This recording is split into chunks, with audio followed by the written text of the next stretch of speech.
জুলাই বিপ্লবে সাবেক প্রধানমন্ত্রী শেখ হাসিনার ১৬ বছরের নেতৃত্বের যবনিকাপাত হয়েছে। বাংলাদেশের জন্মের আগে থেকে রাজনীতিতে একটি বড় শক্তি হিসেবে তার দল এখন টুকরো টুকরো জোড়া লাগানোর লড়াই করছে। ক্ষমা চাওয়ার মানসিকতা নেই দলের, এমন হোমরা চোমরা মধ্যম পর্যায়ের নেতা এবং কর্মীদের মধ্যে তীব্র বিভক্তি প্রকাশ পাচ্ছে। এসব নেতাকর্মী বিশ্বাস করেন কোথায় ভুল হয়েছে তা পিছন ফিরে দেখা দরকার আওয়ামী লীগের। তারা আরও মনে করেন এটাই একমাত্র পথ। ৭৫ বছর বয়সী এই রাজনৈতিক দলটি তাদের সমস্যার সমাধান করে ভবিষ্যৎ নির্ধারণ করতে পারে। এ বিষয়ে অনেক নেতাকর্মী কথা বলেছেন। অনলাইন আল জাজিরায় প্রকাশিত আফটার দ্য ব্লাডশেড ক্যান বাংলাদেশের আওয়ামী লীগ রিজারেক্ট ইটসেলফ শীর্ষক প্রতিবেদনে এসব কথা বলা হয়েছে। এতে আরও বলা হয়, যখন ২০২৪ সালে ১৬ জুলাই ছাত্র আন্দোলনে পুলিশের গুলিতে রংপুরে নিহত হন আবু সাইদ, তখন আওয়ামী লীগের অনেক নেতা ঠান্ডা মেজাজে আরাম করছিলেন। তাদের কাউকে কাউকে তার অফিসে কোনো স্থানীয় কবি কবিতা পাঠ করে শোনাচ্ছিলেন। আবৃত্তি শেষে তিনি বলে ওঠেন ওয়ান্ডারফুল। এর কিছু সময় পর আবু সাইদ হত্যার তথ্য কোনো এক সহযোগী একজন নেতাকে জানান, কিন্তু তিনি তা উড়িয়ে দেন, বলেন ওহ কিছুই হবে না, হাসিনা সব কিছু ঠিক করে ফেলবেন। এর মধ্য দিয়েই প্রকাশ পেয়ে যায় ওই সময় আওয়ামী লীগের উপরিমহলের মনোভাব, অর্থাৎ মাঠ পর্যায়ে কি হচ্ছে তা তারা মোটেও আমলে নেননি। এর ৩ সপ্তাহেরও কম সময় পর কর্তৃত্ববাদ ও নৃশংসতা চালানোর অভিযোগে শেখ হাসিনা সরকারকে উৎখাত করে ছাত্রদের নেতৃত্বে গণ অভ্যুত্থান। আইন প্রয়োগকারী হামলায় বিক্ষোভকারী এবং পথচারীদের কমপক্ষে ৮৩৪ জন প্রাণ হারান। এই বিক্ষোভ শুরু হয় ১ জুলাই। ৫ই আগস্ট শেখ হাসিনা পালিয়ে ভারতে যাওয়ার মধ্য দিয়ে তার ইতি ঘটে। তবে হামলায় আহত হন কমপক্ষে ২০,০০০ মানুষ, তার মধ্যে আছেন শিশু ও নারী। দলটির এই পরিণতির জন্য দায় এড়িয়ে যাচ্ছেন আওয়ামী লীগের অনেক নেতা। অজ্ঞাত স্থান থেকে ১৬ জানুয়ারি আল জাজিরাকে ফোনে আওয়ামী লীগের যুগ্ম সম্পাদক আ.ফ.ম. বাহাউদ্দিন নাসিম বলেন, আমরা আন্তর্জাতিক ষড়যন্ত্রের শিকার, এটা শিগগিরই প্রমাণ হবে। তবে তিনি কাকে বা কোন দেশকে দায়ী করছেন সুনির্দিষ্টভাবে তা বলেননি। তার এমন মন্তব্যের পর বিশ্লেষকরা বলছেন, তাদের দলের নেতৃত্বের যে ব্যর্থতা এবং জনগণের অভিযোগগুলো সমাধানে তাদের যে অক্ষমতা তা ফুটে ওঠে এমন প্রত্যাখ্যানের মধ্য দিয়ে। পক্ষান্তরে তাদের এমন মন্তব্যে দলের তৃণমূল পর্যায়ে নেতাকর্মীদের দূরে সরিয়ে দিচ্ছে। এসব নেতাকর্মীর অনেকেই হত্যাকাণ্ডের বিরুদ্ধে আইনি ব্যবস্থার ভয়ে হয়তো আত্মগোপনে আছেন, না হয় আতঙ্কিত। তারা একটি সুসংগঠিত দল থেকে টপ ডাউন কাঠামোতে রূপান্তরের কারণে সমালোচনা করছেন। তারা বলছেন, এ কারণে দল জনগণের সেন্টিমেন্ট হারিয়েছে। ৫ই আগস্ট যখন জনতার বিশাল ঢেউ শেখ হাসিনার সরকারি বাসভবনের দিকে অগ্রসর হচ্ছিল, তখন সাবেক প্রধানমন্ত্রী শেখ হাসিনা তার বোন শেখ রেহানার সঙ্গে গণভবন থেকে একটি সামরিক হেলিকপ্টারে উড়াল দেন। খুলনায় আওয়ামী লীগের ছাত্র বিষয়ক শাখা বাংলাদেশ ছাত্রলীগের স্থানীয় সিনিয়র একজন নেতা বলেন, যখন টেলিভিশনে নাটকীয় ওই পলায়নের দৃশ্য সম্প্রচার হচ্ছিল, তখনও কিছু নেতাকর্মীকে নিয়ে আমি খুলনার রাজপথে অবস্থান করছিলাম। আমি আমাদের একজন সিনিয়র নেতা স্থানীয় এমপিকে ফোন করার চেষ্টা করলাম, কিন্তু তার ফোন ছিল বন্ধ। তিনি বলেন, ঠিক ওই মুহূর্তে আমার মনে হলো আমাদের সঙ্গে প্রতারণা করা হয়েছে।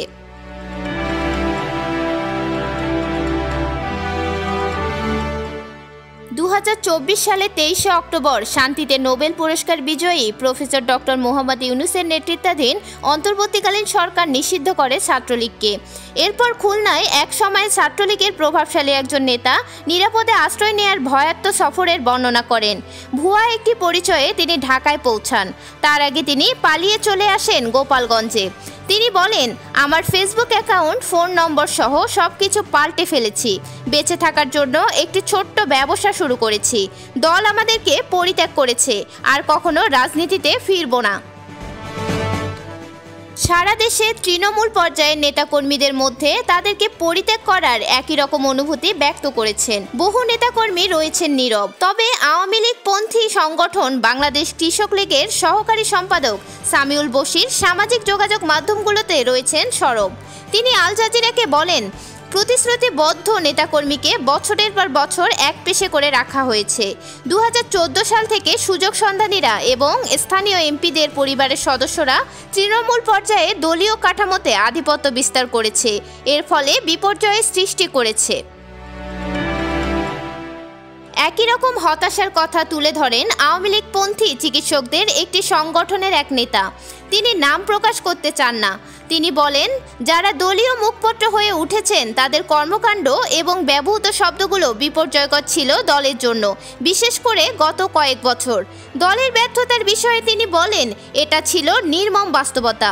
সেটা হলো সিদ্ধান্ত গ্রহণের ক্ষেত্রে আমাদের দল প্রচণ্ডভাবে নির্ভর করেছে গোয়েন্দা রিপোর্টারের উপর।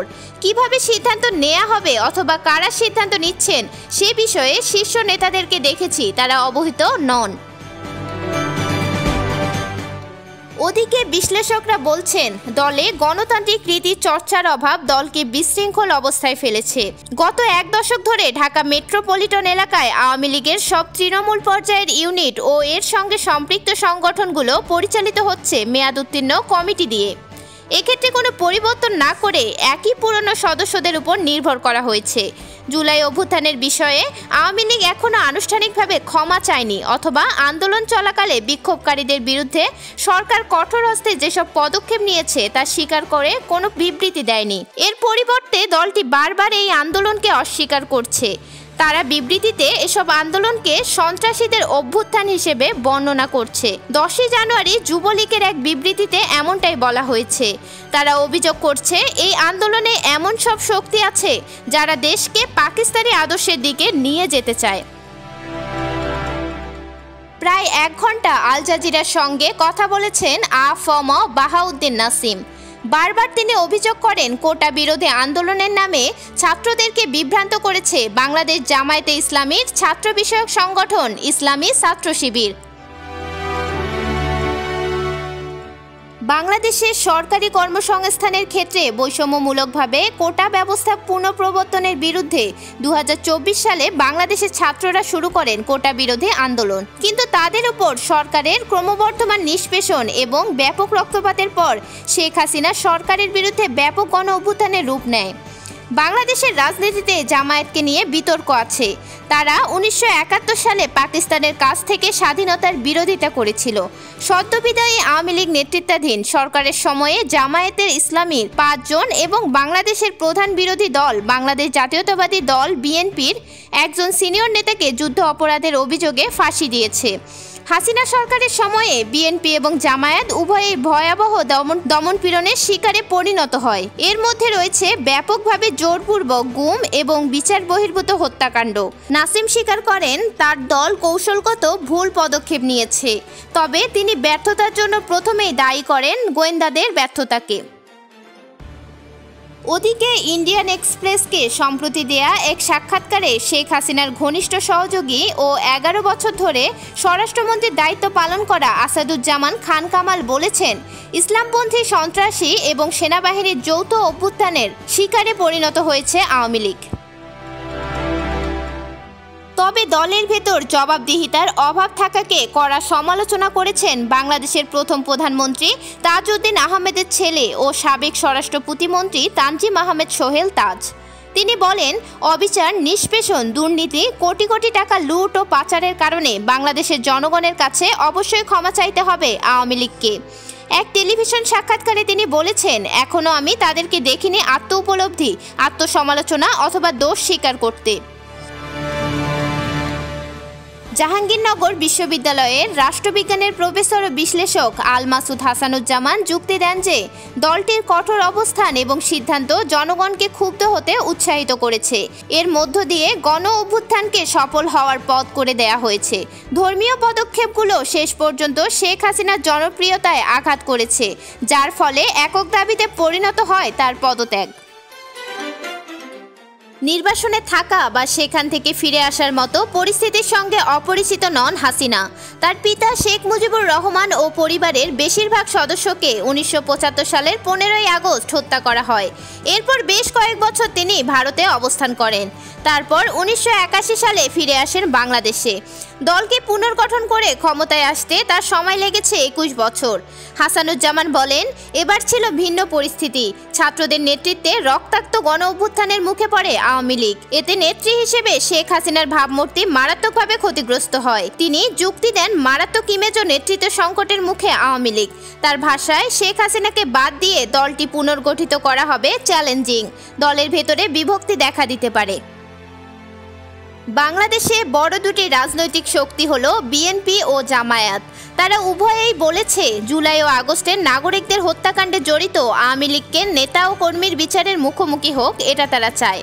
তার উপর তারা আরও যুক্তি দিয়েছে যে আওয়ামী লীগের ভাগ্য কি হবে সে সিদ্ধান্ত নেবেন দেশবাসী। শেখ হাসিনাকে ক্ষমতাচ্যুত করার আন্দোলনে নেতৃত্ব দিয়েছেন যেসব ছাত্ররা, তারা আওয়ামী লীগের ভবিষ্যৎ সম্পর্কে আপোষহীন অবস্থান নিয়েছেন। 25শে জানুয়ারি এক র্যালিতে অন্তর্বর্তীকালীন সরকারের অন্যতম উপদেষ্টা এবং ছাত্র আন্দোলনের গুরুত্বপূর্ণ নেতা মাহফুজ আলম বলেছেন, আগামী নির্বাচনে অংশগ্রহণ করতে দেয়া হবে না আওয়ামী লীগকে। তিনি আরও বলেছেন, আমাদের লক্ষ্য হলো হত্যাকাণ্ড, গুম ও ধর্ষণের সঙ্গে জড়িত সবার বিচার নিশ্চিত করা। একই সঙ্গে আমরা সংস্কার বাস্তবায়ন করব, নিশ্চিত করব বাংলাদেশপন্থী সব রাজনৈতিক দলের অংশগ্রহণে নির্বাচন।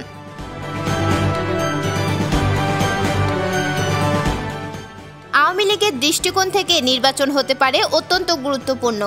আল মাসুদ হাসানুজ্জামান বলেন, যদি আওয়ামী লীগ নির্বাচনে অংশগ্রহণ করতে পারে তাহলে দলটির পা রাখার জন্য একটি জায়গা সৃষ্টি হবে।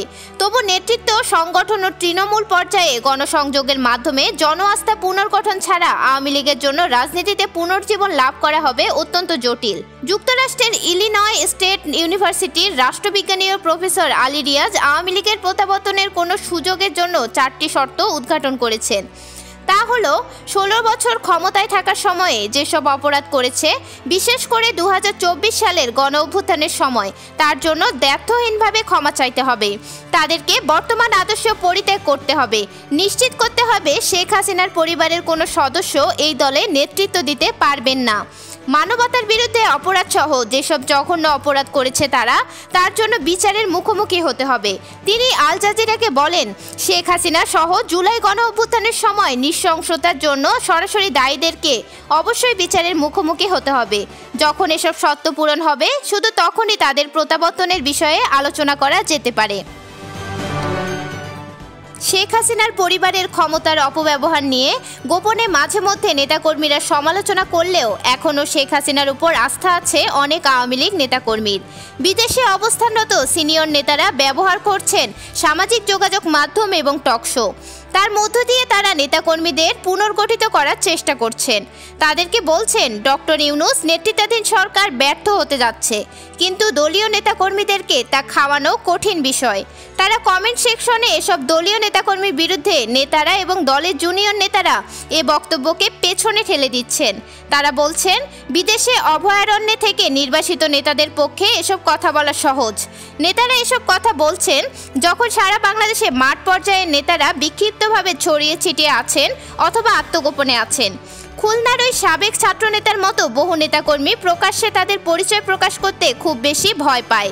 এমন অবস্থায় আওয়ামী লীগের রাজনৈতিক প্রত্যাবর্তন অনেক দূরের পথ। মিরাতুন জান্নাত, বিজনেস বাংলাদেশ, নিউজ ডেস্ক।